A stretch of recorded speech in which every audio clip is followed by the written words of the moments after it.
On today's show, the first Tata Nano was a flop, so here comes the new one.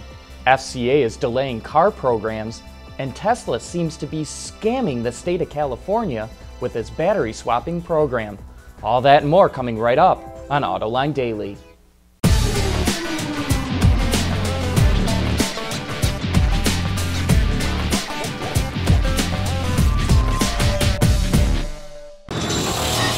This is Autoline Daily for June 2nd of 2015. No one knows exactly why Takata's airbags are prone to blow up without warning, but there's been a lot of focus on ammonium nitrate, the propellant that inflates Takata's airbags. No other supplier uses the chemical. Bloomberg reports that Takata will stop using ammonium nitrate, but it hasn't said what it will use. As we've pointed out, automakers have not been able to pinpoint the root cause of the problem. So while changing the propellant will temporarily take some of the heat off the company, it may not solve the problem. Reuters is reporting that FCA has delayed 12 vehicle programs from Jeep, Ram, Dodge, Chrysler, and Maserati. Some are only delayed by months, some more than a year. Reuters says supplier companies reported the delays. FCA says it needs to be flexible to add models, pull some forward, or extend the life cycle of others. Suppliers say one reason for the delay is to speed up development of Alfa Romeo's new lineup. We here at Autoline think that if it's truly about staying flexible, then it's understandable. But if it's about postponing development to drop more money to the bottom line, then this is a dangerous development. You know, we love keeping you up to speed on the latest developments in connected cars and mobility services, so be sure to watch our coverage of the TU Automotive Detroit Conference this week, where the best minds in the business will be sharing their latest technologies and services. We'll be back with more right after this. Autoline Daily is brought to you by Borg Warner, Feel Good About Driving, Bridgestone Tires, Your Journey, Our Passion, Dow Automotive Systems, Breakthrough Technologies for Lightweight Vehicles, and by Hyundai. Learn more at Hyundai.com.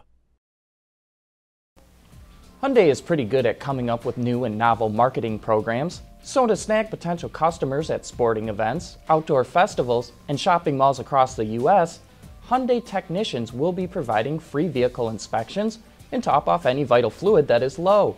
And get this, they'll check out any vehicle, regardless of make. Participants can also get hands-on experience with Hyundai's infotainment and safety technologies, test drive models from its lineup, as well as get some free barbecue. Talk about breaking out of the clutter. This sounds like a unique way to reach out to customers. When Tata first announced it was going to sell the Nano for only $2,500, it made headlines across the world. But the car turned out to be a total sales flop. Turns out the customers did not want to be seen in the cheapest car. So now Tata is launching the next generation of the Nano. It features a few minor tweaks to the exterior styling, complete with smiley face grille opening, new creature comforts inside, and enhanced safety. Tata's Senior VP of Product Planning says, and I quote here, "This is a make or break opportunity for Tata." And he's right. If it's another flop, Tata's brand image may be damaged beyond repair. And coming up next, Tesla may be playing fast and loose with the facts in its battery swapping system. For the people at Dow, racing is a sport and a science. We enjoy one and learn from the other. But like most competitive people, we like winning at both. This is the human element at work. Dow. Edward Niedermeyer is the co-founder and editor of the website Daily Kanban. He's been doing some detective work to try and find out why nobody seems to be using Tesla's battery swapping station in California. Tesla is getting tens of millions of dollars from the state by claiming it's doing lots of battery swaps. Autoline's John McElroy interviewed Niedermeyer yesterday, and here's a clip from that. So you went out, you spent your Memorial Day weekend there, and how many battery swaps did you see? Zero. I saw zero battery swaps. And on top of that, though, what was interesting, and you know, that's what I expected to see, because I see no evidence that anybody, you know, Tesla owners like to talk about what they do with their cars, and nobody's talked about battery swap. So that's sort of, I expected to see that. What I didn't expect to see is that Tesla was responding to these demand peaks because it was a busy Memorial Day weekend, which is why I decided to go there on that weekend, because I knew it was going to be a busy, high traffic weekend.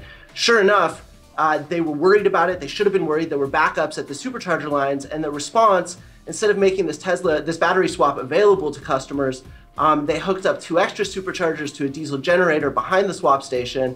And I watched as vehicles came in and used that.